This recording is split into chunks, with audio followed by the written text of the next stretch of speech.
e emprego, né? Falta muita matéria para você acabar? Muita disciplina?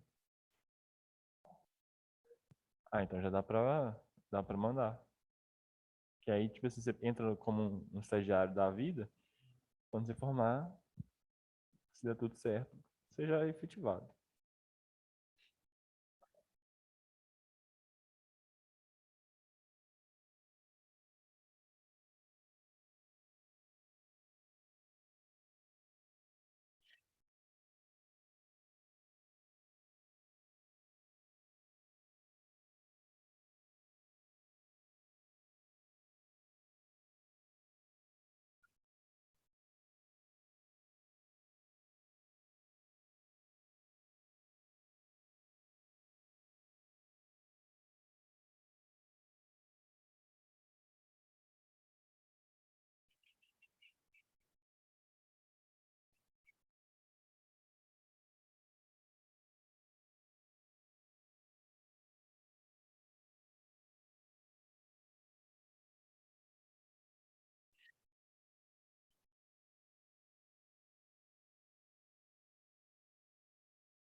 Olá, gente, tudo bem aí? Conseguiram fazer um lanche, jantar, tomar um café, esticar as pernas, chegar em casa? Olá, eu sim, tranquilo.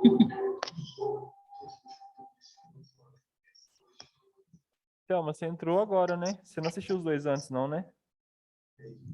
Eu assisti, é porque meu telefone tocou bem na hora, e na hora que eu voltei de novo, tinha acabado a chamada.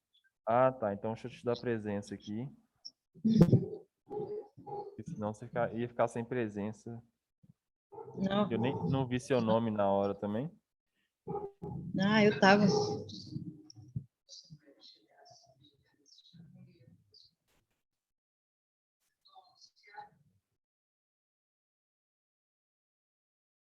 Bom, nós somos 10. Eu acho que já dá para começar, porque coisa os colegas vão acompanhando a gente. Na última aula, nós paramos nesse trecho aqui, ó, das especificações. Mas eu vou voltar uns dois slides para a gente contextualizar sobre os radiofármacos. E aí a gente dá seguimento e depois vão ter mais uns videozinhos bem legais aí para a gente assistir. Aí amanhã, ou hoje, ainda, eu gero PDF e mando para vocês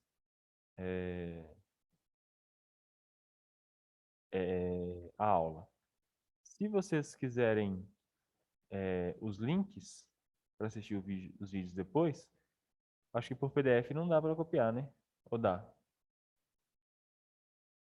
Acho que tem PDF você consegue copiar o texto e colar no Word, então talvez o link também dê. Mas se vocês tiverem dificuldade, é, se vocês tiverem alguma dificuldade ou coisa do tipo, aí vocês podem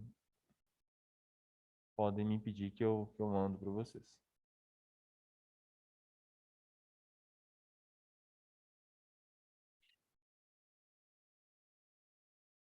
Bom, vocês já estão cansados, né, já de saber a condição dos radiofármacos, mas nós vamos reafirmar aqui. É bom que sedimenta bem, né, consolida bem para vocês. Um radiofármaco incorpora dois componentes: um radionuclídeo, que diz respeito a uma substância com propriedades físicas adequadas ao procedimento desejado. Então, se falar radionuclídeo, é só um radionuclídeo. É porque o prefixo radiofármaco e radionuclídeo, às vezes pode confundir, e aí fala, o radionuclídeo flúor 18, aí vocês vão pensar já no radiofármaco. Não, radionuclídeo. Sempre se atentem ao nome rádio, de radioativo, nuclídeo, de um núcleo. Então, um núcleo radioativo, que também poderia ser usado aqui, um radioisótopo, né, que é um sinônimo. Além do radionuclídeo, é utilizado um vetor fisiológico, ou seja, um vetor, um guia fisiológico, que vai movimentar, que vai acompanhar a fisiologia daquele corpo, que é uma molécula orgânica com fixação preferencial em determinado tecido ou órgão. Isso aí entra no que a gente tinha comentado. Se você quer usar como é que fala? Um radiofármaco para tireoide, então, a preferência ali vai ser algo relacionado que leve para tireoide. Então, se você quer um radiofármaco para um câncer, o câncer por si só, ele já tem um metabolismo acelerado, ele aceita bastante glicose. Então, é a glicose com flúor 18, por exemplo. Então, esse vetor fisiológico, ele que vai trazer trazer o direcionamento do que você vai usar para o órgão ou tecido que você quer perceber, né, no exame. Essencialmente, os radionuclídeos são a parte radioativa dos radiofármacos, mas esses também possuem uma molécula não radioativa que se liga ao radionuclídeo para marcação radioativa, conduzindo para esse órgão ou estrutura que se pretende estudar. O radiofármaco tem a propriedade de não perturbar as funções e permite a detecção externa de uma porção biologicamente ativa. Faz todo sentido o radiofármaco não perturbar as funções fisiológicas do paciente, porque se você quer ver o comportamento daquele corpo numa condição normal, né, basal, por exemplo, então se você aplica algum material que vai modificar, então você está mascarando a realidade. Então não faz sentido. Então radiofármaco não perturba funções. Radiofármaco funciona como medicamento? O paciente tá com taquicardia, porque está nervoso, por exemplo, porque vai fazer o exame, eu vou colocar o radiofármaco nele e vai melhorar a taquicardia? Não. Radiofármaco também não funciona como um remédio. Até porque se ele funcionasse como remédio naquela condição, ele ia perturbar a função. Então, também não funciona como remédio.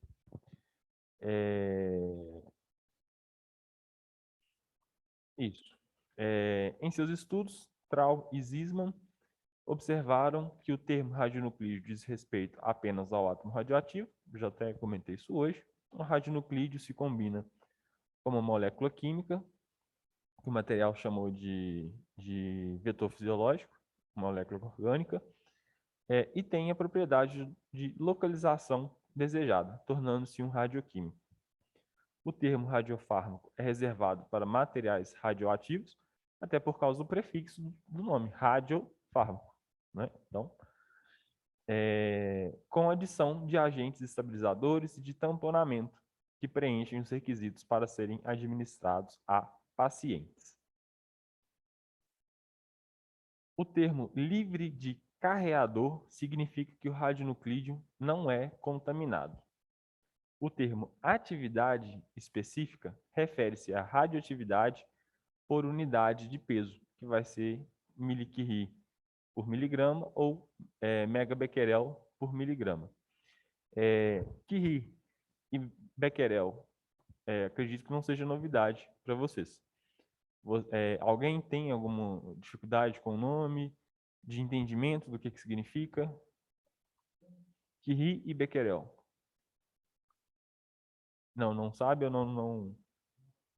nunca ouviu? Alguém em casa também está com essa dificuldade? Tipo, só sabemos quem são, né? Não entendi o que você falou, desculpa. Tipo, sabemos quem são as pessoas.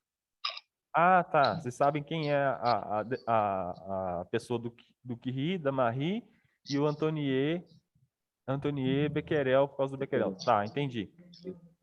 Não, o colega comentou que sabe quem são as pessoas. Curie, São físicos, né? olha, o Antonier Cientistas. Becquerel, ele era do laboratório da Marie Curie. O Pierre, que era o marido da Marie, ele era físico. Eu acho que os três eram físicos. Mas eu acho que a Marie Curie, ela era física e química. Eu tenho uma vaga informação assim. Não, eles que comentaram da pessoa. Eu queria saber o termo da nossa área da radiologia mesmo. Eu percebi que vocês não sabem, então eu vou comentar. Curie e Becquerel são unidades de medida para atividade. Tá? Atividade que vocês viram lá, por exemplo, em física. Física 2, física aplicada 2. Vocês mediram atividade final é igual a atividade inicial vezes o E elevado a lambda vezes T, né? Para calcular a atividade daquele material radioativo, por exemplo, ou daquele elemento radioativo. Por exemplo, outra maneira de exemplificar a atividade é decaimento por segundo, né? DPS, que está relacionado aí com Becquerel. Então, se vocês tiverem dificuldade com o termo atividade, Curie e Becquerel, corram, deem uma estudadinha em física, que vai ser importante para a nossa disciplina. É importante para atividade, no sentido, atividade de radiologia num contexto amplo. Então, é um termo que é muito usado. Então, se vocês tiverem dificuldade, corram lá e deem uma estudada. Ah, professor, estudei e ainda não entendi. Aí vocês podem me perguntar, a gente tenta arrumar o material para vocês estudarem, eu tenho livro, então a gente dá um jeito, sem problemas. Então, a atividade específica vai ser milicurie por miligrama ou megabecquerel por miligrama. Essa barrinha aí quer dizer que está dividindo, essa barrinha entre, né? Está dividindo. Então, é milicurie dividido por miligrama. A amostra de um radionuclídeo livre de carregador tem a mais alta atividade específica. Aí vocês remetem à primeira frase. O termo livre de carregador significa que o radionuclídeo não é contaminado. Então, a amostra de um radionuclídeo livre de carregador, ou seja, não contaminado, tem uma atividade específica alta. Então, se, por exemplo, a gente falou muito do flúor 18.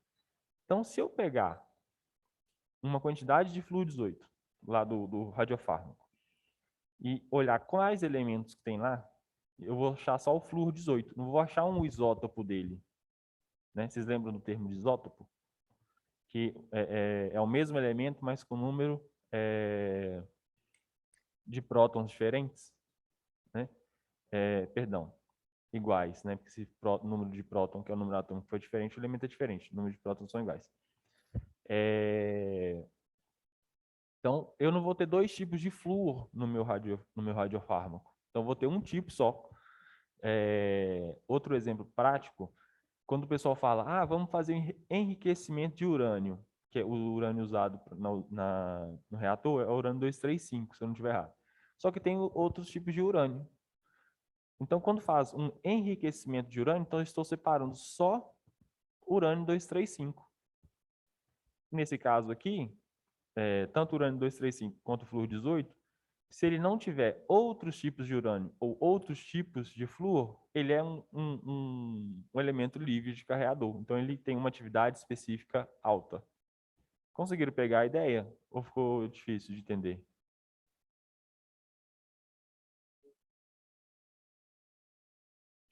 Vocês que estão em casa, se ficou complexo, se ficou difícil de entender, se o coração não está aceitando, me avisa que eu tento explicar de outro jeito. O coração não aceitou, não. Beleza. Vamos fazer um exemplo. Quer ver? Cesto de lavar roupa. Vocês chegaram lá no final de semana, tiveram aula na sexta, sábado, dia de arrumar a casa. Eles pegaram o cesto de lavar roupa e tiraram camisa, tiraram calça, tiraram tudo, ficou só meia. Só meia. Aí o que acontece? Eu, Guilherme, por exemplo, eu tenho meias pretas e tenho meias brancas, só. Na hora que eu vou lavar roupa, ou que vocês forem lavar roupa, vocês vão olhar aquele cesto de meia, vocês vão falar assim, ó, tem 3 pares de meia preta, tem 2 pares de meia branca. Só que eu só quero meia preta, porque a roupa branca eu vou lavar depois. Então eu tiro aquela roupa branca e deixo só a roupa preta. Então o meu elemento radioativo, o meu radioisótopo é meia. Então quando eu tenho um flúor 18, tenho um flúor 17, por exemplo, eu tenho flúor, só que um é 18 e outro é 17.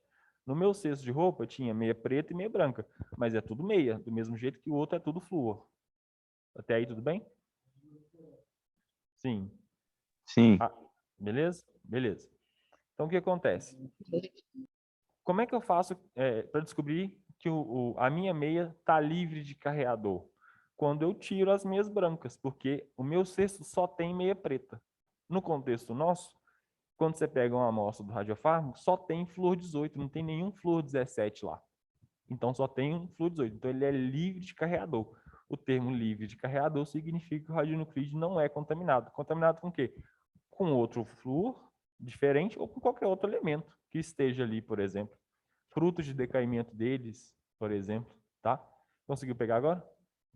Beleza? Sim, entendeu? Joia. Então, no caso do urânio, que a gente usa o termo enriquecimento de urânio, é por isso. Você pega uma quantidade de urânio, e aí você tem urânio 235, por exemplo, e urânio 238. Tem um outro também, eu acho que são 3 tipos de urânio, se não me falha a memória. E aí você vai coletando só urânio 235, porque ele é o radioativo, para poder fazer o processo de fissão. E aí você vai coletando urânio 235, coletando, faz um montante de urânio 235. Então, aquele montante está livre de carreador. Então, ele tem uma alta atividade específica. E aí ele vai ser utilizado. Aí ele faça, né, todo o processo que ele tem que ser feito para ser usado como combustível nuclear. Beleza? O pessoal em casa pegou a ideia também? Sim, deu pra pegar. Sim. Joia. A concentração específica é atividade por unidade de volume, que é o milicurie por ml. Então, é outra definição. Do mesmo jeito que nós temos atividade específica, nós temos concentração específica. Um é milicurie por miligrama, atividade específica, o outro é milicurie por ml, que é concentração específica. São termos nossos. O termo livre de carreador, carregador, vocês vão achar essas duas variações de nome, tá? Significa que o radionuclídeo não apresenta nuclídeos estáveis do mesmo elemento. Então, por exemplo, o flúor, quando a gente falou, tinha o flúor 17, que eu usei de exemplo, e o flúor 18. E o 18 a gente sabe que é radioativo, que ele é utilizado pela gente para fazer o radiofármaco. O outro flúor, ele não é radioativo. Se ele não é radioativo, ele é estável. A gente sabe de física que quando o elemento ele tem uma instabilidade nuclear por excesso de energia, aí ele se torna radioativo. Se ele não tem instabilidade nuclear, ele é estável. No entanto que no processo de decaimento, o objetivo é alcançar a estabilidade, ele ficar estável. Por isso tem os processos radioativos, né? As desintegrações, essas coisas. Então, por exemplo, o termo livre de carregador significa que o radionuclídeo não apresenta nuclídeos estáveis no mesmo elemento. Ou seja, quando você pegou o flúor 18 e o flúor 17, quando você fez só o montante do 18, ele não tinha nenhum nuclídeo, radionuclídeo, no caso, nuclídeo porque ele estava estável. Não tinha nenhum estável, nenhum flúor 17, porque só tinha radionuclídeo, não tinha nenhum estável. No exemplo da meia, quando vocês separaram só as meias pretas, não tinha nenhuma meia estável, só tinha meia instável. Por exemplo, a meia preta estava com chulé, então ela estava instável, estava radioativa. A meia branca, ela estava estável, não estava com chulé. Então, quando se separaram, só tinha as instáveis, só as radionuclídeos. Não tinha nenhuma estável. Conseguiram pegar a ideia? Pessoal que está em casa? Sim. Sim, Beleza. Eu vou sempre perguntar se estão pegando ideia, porque como o conteúdo agora ele é um pouquinho mais chato, né, mais delicado, esses termos, quando vocês forem estudar depois, é importante que vocês entendam agora para vocês poderem fixar depois. Porque depois, talvez, estudar só por conta própria seja um pouco mais difícil. Então, eu vou perguntar inúmeras vezes se vocês estão entendendo ou se não, tá? A presença de material carregador pode influenciar a biodistribuição e a eficiência do processo de Tu marcação. vai também?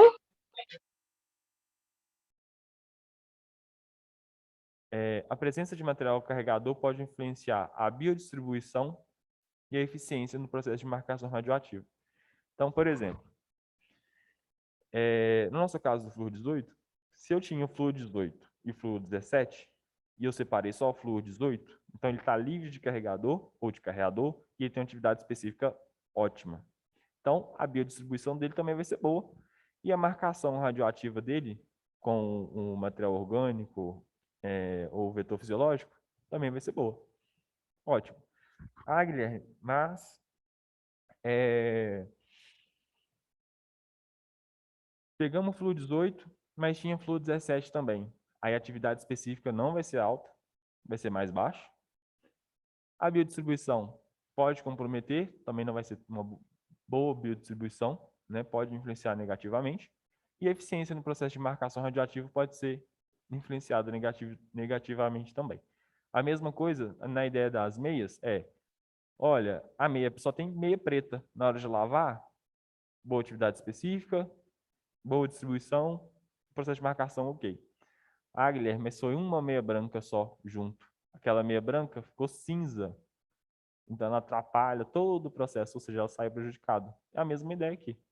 O contexto é o mesmo, tá? Conseguiram pegar a ideia?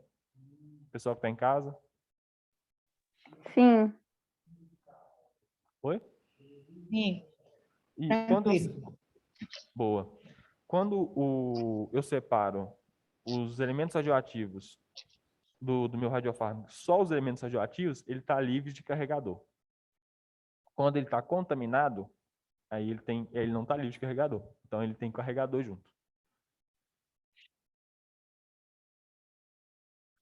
O fármaco ideal deve ter energia entre 100 a 200 keV, que é a quantidade adequada para a detecção externa.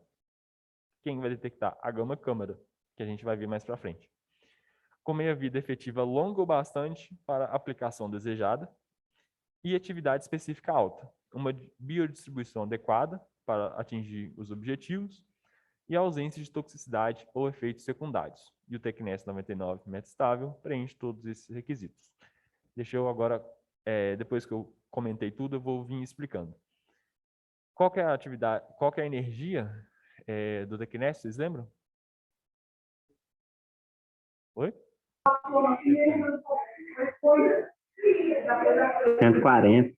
140, exatamente. O Ederson falou 140 aqui e o Alisson também. Você tinha comentado quanto? 180? É 140. Então tá uma faixa de energia boa do Tecnes. Por isso que está comentando aqui que ele preenche os requisitos. Essa parte que fala com meia-vida efetiva longa, bastante para aplicação desejada. Eu não vou colocar um elemento radioativo na pessoa que a minha vida seja de anos. Senão essa pessoa vai ficar emitindo radiação anos. Mas também não posso pôr de poucos minutos, 10, 15 minutos, porque eu vou ter que colocar uma atividade alta na pessoa para ela poder ter a biodistribuição no corpo, para o elemento ir direcionado ao lugar que eu quero, para depois eu colocar a pessoa para fazer o exame, e depois ela começar a baixar a atividade. Não dá. Então, eu esqueci a minha vida do carbono 11.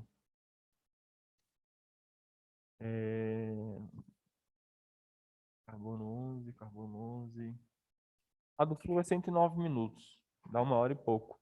A do carbono é menos. Me fugiu agora. Eu ia usar ele de exemplo, mas acabou fugindo. Mas vocês entenderam que a minha vida não pode ser curta demais, também não pode ser longa demais. Em alguns exemplos aqui, nós vamos ver as minhas vidas de alguns elementos que são usados como radiofármacos. Atividade específica alta, a gente acabou de ver agora, né? Isso muito em função do carregador, né? Uma biodistribuição adequada, até para ter uma fluidez, né? Porque, por exemplo, se eu tenho um material radioativo, um radiofármaco, que não tem uma biodistribuição adequada, como é que eu vou achar metástase óssea, por exemplo? Se ele não se distribui bem no corpo do paciente, como é que eu vou achar uma metástase que poderia estar na ponta do dedão e uma metástase que está no topo do crânio do paciente? Uma metástase óssea. Então, a biodistribuição tem que ser adequada. E a ausência de toxicidade ou efeitos secundários. Não adianta colocar um material radioativo que, consequentemente, seja tóxico para o paciente. Não faz muito sentido isso, né? Acho que esse já é mais sensitivo, né? A gente consegue perceber mais. Ou efeitos secundários de passar mal, ou coisa do tipo. No entanto, que para o radiofármaco ser aprovado para ser utilizado, como o carbono 11, iodo 131, flúor 18, eles passam por pesquisa, que é onde eu estava. Então, eles são testados, essa condição de toxicidade. Se ele faz os pacientes passar mal, ele não é aplicado. Ele não é liberado pela Anvisa, tá? Então, ele não pode causar esses efeitos secundários ou ser tóxico. E o tecnécio, ele preenche todos os requisitos. O que justifica que vocês vão ver tanto tecnécio nos exames que vocês vão cansar de ver tecnécio uma hora. Oi?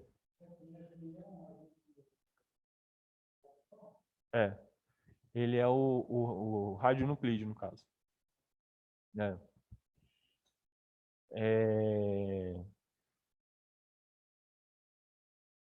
Esse vídeo aqui é legal. Antes disso, deixa eu só comentar uma coisa que eu comentei no início da aula, e aí o colega estava falando aqui na sala que valeria a pena eu comentar novamente. E aí, antes de passar o vídeo, eu vou comentar. O que eu comentei no início da aula, tinha menos pessoas, era o seguinte. Vai ter a divisão, né, de grupos que vão vir na aula presencial. Se chegar um dia, nesse grupo que está para vir, por exemplo, semana que vem, professor, ninguém vai ir na aula semana que vem?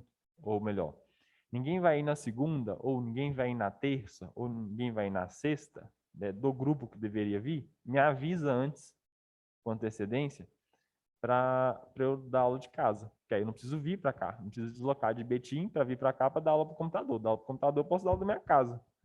Então, eu peço que vocês tenham façam essa gentileza. Professor, mas vai ir uma pessoa. Ótimo. Para mim já vale. Aí eu venho, dou aula tranquilamente. Prefiro 1000 vezes dar aula para um aluno aqui na sala do que dar aula em casa, tá?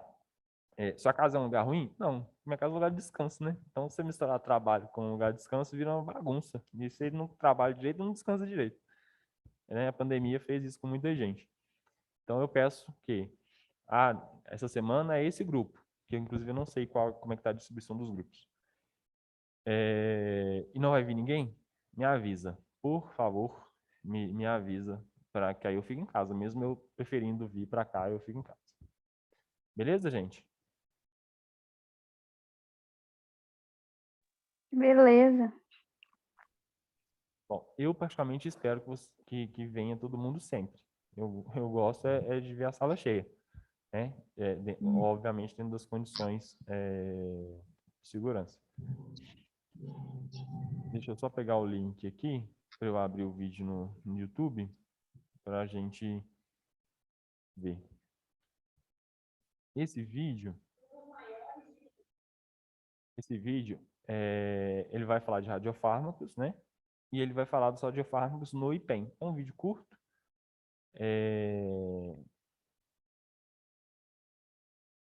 Por que eu estou trazendo o vídeo do IPEM? Porque se vocês forem trabalhar em medicina nuclear e forem trabalhar com SPECT, quem vai fornecer o tecnécio que a gente tanto fala é o IPEM. O IPEM é o principal fornecedor de radiofármaco, no caso tecnécio, do Brasil. Então, se esmerarem em medicina nuclear, IPEM vai ser sempre comentado. Então, por isso que eu vou trazer o vídeo do IPEM para vocês já irem habituando com o vocabulário e com o conhecimento, tá? Deixa eu compartilhar aqui. Acredito que vocês estejam vendo na tela da internet. Sim? Sim. Vou precisar daquele esquema que nós fizemos no primeiro horário sobre o volume do vídeo, tá? Beleza. Bem-vindo ao Instituto de Pesquisas Energéticas e Nucleares, IPEN, pertencente à Comissão Nacional. O volume do áudio tá bom? Tá sim. Beleza. Deixa eu soltar aqui. Bem-vindo ao Instituto de Pesquisas Energéticas e Nucleares, IPEN, pertencente à Comissão Nacional de Energia Nuclear. Localizado no campus da Universidade de São Paulo, o IPEN há mais de 50 anos traz soluções para a sociedade em diversas áreas. Dentro dele existe a radiofarmácia, um centro de produção, pesquisa e desenvolvimento de radiofármacos. Mas esperei, o que é um radiofármaco? Como o nome indica, é um medicamento que contém um elemento radioativo. Você deve se lembrar do átomo, a unidade básica de tudo que somos e vemos ao nosso redor. No núcleo do átomo há certa relação entre prótons e nêutrons, que garante a sua estabilidade. Já em um elemento radioativo, o núcleo é instável, fazendo com que ele emita um tipo de radiação para estabilizar-se. Este elemento é produzido por reações nucleares que podem ocorrer em um reator nuclear ou em um acelerador de partículas, ciclotron. E o IPEM possui 2 reatores nucleares e 2 ciclotrons. Mas qual o interesse da medicina por um elemento radioativo? O radiofármaco irá para um órgão específico dentro do corpo humano e emitirá uma radiação que será detectada em um aparelho, gerando uma imagem que representa o funcionamento do órgão do paciente, que possibilita revelar diversas características ao médico. Cada produto tem propriedades específicas para avaliar determinados tipos de órgãos. Esta é uma das bases da medicina nuclear. O radiofármaco é utilizado para diagnóstico ou terapia de doenças. Graças a ele, é possível identificar tumores e outras patologias, até mesmo em seu estado inicial, contribuindo para o processo de cura e melhoria na qualidade de vida dos pacientes. Ao longo destes anos, o IPEM trabalha com dedicação, responsabilidade e olho no futuro em prol do bem social. São ao todo 38 radiofármacos que somam cerca de 1.700.000 procedimentos clínicos realizados por ano em todo o Brasil. Atendemos mais de 400 clínicas e hospitais espalhados pelo país que contam com nossa pontualidade e qualidade, pois, acima de tudo, estamos lidando com a saúde, com a vida humana. O Centro de Radiofarmácia também faz pesquisas para desenvolver novos radiofármacos e contribui para a formação de mestres e doutores com o programa de pós-graduação do IPEM, ligado à Universidade de São Paulo. O IPEM está de portas abertas para visitas de escolas, faculdades, grupos e empresas. Afinal, é um patrimônio público. Ele é seu, é nosso, é de todos. Bom, eu adoraria de verdade. Não é esse que não tá saindo o negócio. Que bacana. Isso. Eu, particularmente, adoraria levá-los para o IPEM. Lá é enorme. Primeiro que para entrar, você tem que entrar na USP. Porque do mesmo jeito que o CDTN está dentro da FMG, o IPEM está dentro do campus da USP. O campus da USP dá para você ficar perdido. É enorme, enorme, enorme. Se alguém que já foi no da FMG, é muito maior. Muito, muito maior. Então você já fica perdido e deslumbrado. Tem um tanto de árvore, é bem legal. O IPEM é enorme também.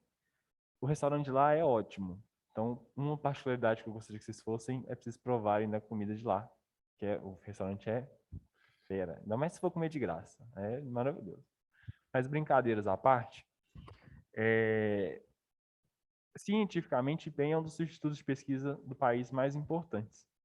E para a nossa área de medicina nuclear, ele é importantíssimo porque ele é que fornece o gerador de tecnécio, que é o que todo departamento de medicina nuclear tem, que é que vocês vão encontrar, assim, vocês vão chegar em setor de medicina nuclear, vocês vão encontrar 3, 4 geradores de radiofármaco lá, todos vindo do IPEM. Então, assim, é bem interessante.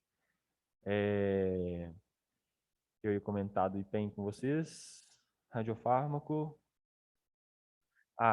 Ele pertence à Comissão Nacional de Energia Nuclear, como o próprio vídeo disse. E eu comentei também que o CDTN pertence à Comissão Nacional de Energia Nuclear. Futuramente, deve abrir concurso para a Comissão Nacional de Energia Nuclear ou para a Autarquia Nacional. Eu comentei que aqui nem ia dividir, lembra? Porque vai ficar a pesquisa e desenvolvimento e outra parte de fiscalização. E vai ter, usualmente, né? Não posso falar que vai ter porque não saiu o edital, mas usualmente tem cargo a nível técnico. Qual é o nível técnico? Ensino médio. E vocês têm. Então, não é todo mundo ali na rua, se você perguntar, sabe que existe aqui nem. Então, na hora da prova, não é todo mundo que vai fazer, igual a prova da PM, que vai muita gente, bombeiro, civil. Então, fiquem atentos que quando sair, é uma instituição boa, de renome, então, eventualmente, com um concurso, vocês estão um passo à frente de quem nem sabe que existe a Comissão Nacional de Energia Nuclear. E vocês já têm uma visão do que a Comissão Nacional faz, ou que a Autarquia Nacional irá fazer, já que ela vai fiscalizar. Então, numa dessas de concurso, vocês podem trabalhar no CDTN, Vocês podem passar e trabalhar no IPEM, vocês podem trabalhar no IRD no Rio de Janeiro. Então, assim, é interessante de vocês ficarem atentos. Agora deixa eu compartilhar aqui de novo. Bom, com relação ao vídeo, algum comentário, alguma dúvida?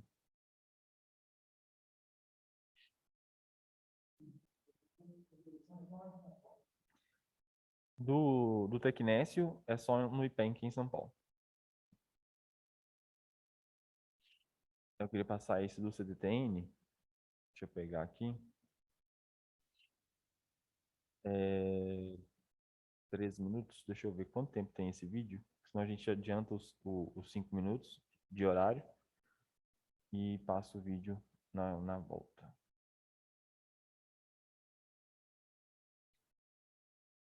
Uai.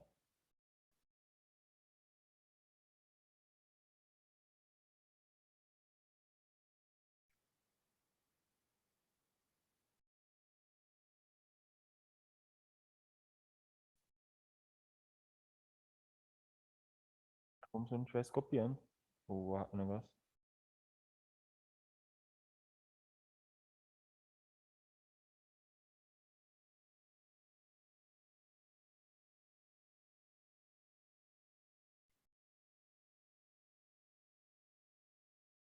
Ué, nós estamos com problemas técnicos aqui, porque eu estou apertando Ctrl C aqui para copiar o link e ele não abre por nada. Ai, ai, que da hora. Pera aí.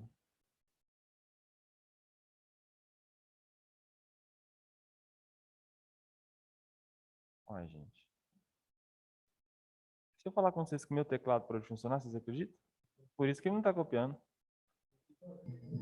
Normal. Ué, não, mas é a primeira vez que acontece. Eu dou aula nessa sala. As outras disciplinas, eu dou aula nessa sala. É a primeira vez que o teclado para de funcionar. Ai, meu filho. Me ajuda. O pessoal tá em casa querendo assistir aula. Ai, ai. E agora, gente? Bom.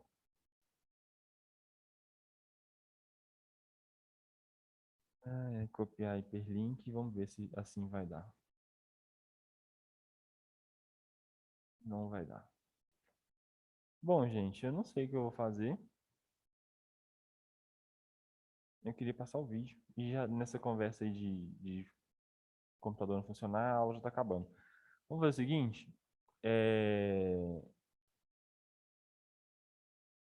O Rafael perguntou qual é o nome do concurso. Vai sair como Comissão Nacional de Energia Nuclear. Comissão Nacional de Energia Nuclear. Deixa salvo aí, não saiu o concurso, mas tá para sair. O que eu estou pensando em fazer? Obviamente a gente já vai encerrar aqui, porque senão o Zoom vai cair. Aí qualquer coisa eu reinicio o computador e a gente volta. Eu aviso no WhatsApp o nosso retorno. Eu acho que não deve demorar muito, não. Só vou esperar converter a aula, reinicie e a gente volta. Pode ser? Tranquilo. Então até daqui a pouquinho para vocês. Até.